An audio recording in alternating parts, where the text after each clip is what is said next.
Hi, I'm Darren from Sven Cycles, and we're based in Weymouth, Dorset.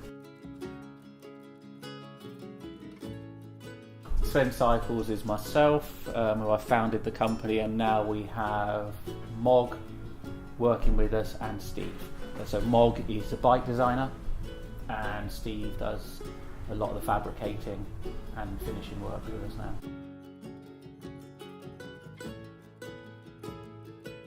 I was born in Stockholm in Sweden, and it's my surname. I've always messed around with bikes from a young age and always just experimented and put tubes together, built a few very rough bikes early on, and several years ago I wanted to start making something again. So built a little workshop in my garden and started from there.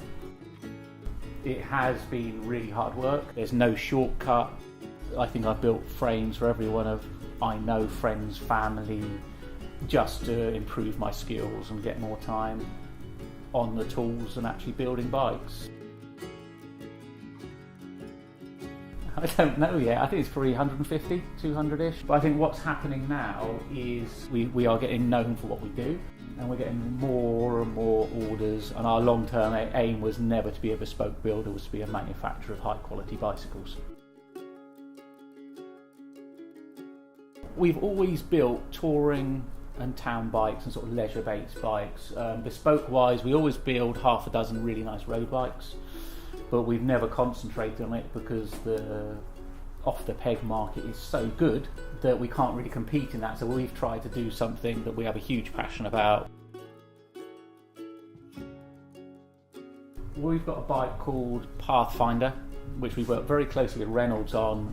It's built fully with Reynolds 921, so it's full stainless frame and forks. Everything we've worked on with the bike, even the butting, has been designed specifically around that bike. So we've ended up with a bike that we feel is a true Sven bicycle. Well, it's semi-custom. All of our bikes we make them individually to order. Most people, they would choose a small, medium and large with our help, and it will suit them. But if someone comes along and it's possibly a bit longer in the upper body, as we're building them individually, it doesn't make any difference to us if we make the top tube 5-8mm longer. There was a project at Bespoke to build a bike for a local business, and I just thought, well, actually I want to build a cargo bike. And just totally off the wall, I thought, well, actually Hugh, the River Cottage isn't far away, he's had a bike, and just dropped him an email. I said, can I build a bike for Hugh? This is what we're planning. And I got an email back and said, yeah, do you want to come and chat? I went to see Gil and Hugh. They wanted a forager, we designed it, and that was it. In-house, we do all the fabrication, all the paint, all the wheel building and assembly. So nothing's out of house. We are going to start looking at the off-the-peg bikes, going to end up being powder coated with a powder lacquer just to make them more durable. So yeah, no, everything is done here.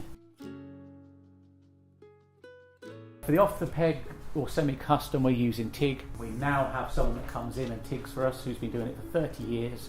So we do all the mitering. We can TIG up in here, but he's loads better at it. And our time is better spent doing other things. So we design, we miter, we tack. Then he comes in and does the TIGging, and then we do all the final braze-ons. We still fillet braze, but only on bespoke. And we still do lug on bespoke. We have standard colours, but as the bike's painted individually, we can paint any bike any colour. And we've done some quite complex paint work. Again, if it gets to a point where the paint is too time consuming, we will use Elliot Fabrications. He does an incredible job, and that's what he does for a living.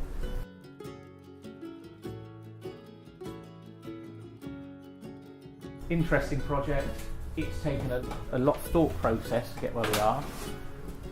The customer rides long bikes all the time, loves surfing, has used them for surf expeditions. He's had issues where the bike is not particularly nice to ride, it's a bit flexible, there's just a lot of compromise. A lot of long bikes are modified from standard frames. So we've designed and built a bike for him. Again, we've used Reynolds tubing. It's got 921 bespoke racks which are integrated into the bike to give it some rigidity. It's got a pinion gearbox. We've rigged it up with some suspension forks which we've compressed to give us the right axle to crown height, and ridden it around. It's fantastic. That'll be a bespoke this year. We're in the process, we're having some bespoke bags made for it, and it's going to be painted, and then next year it's going off around Europe. A lot of our work is through recommendation, but most people now will just drop us an email with a few questions and ask if we could build the bike, or they have an idea for a purpose for a bike and ask if we can build it. From that point, we get them in for a discussion or we Skype.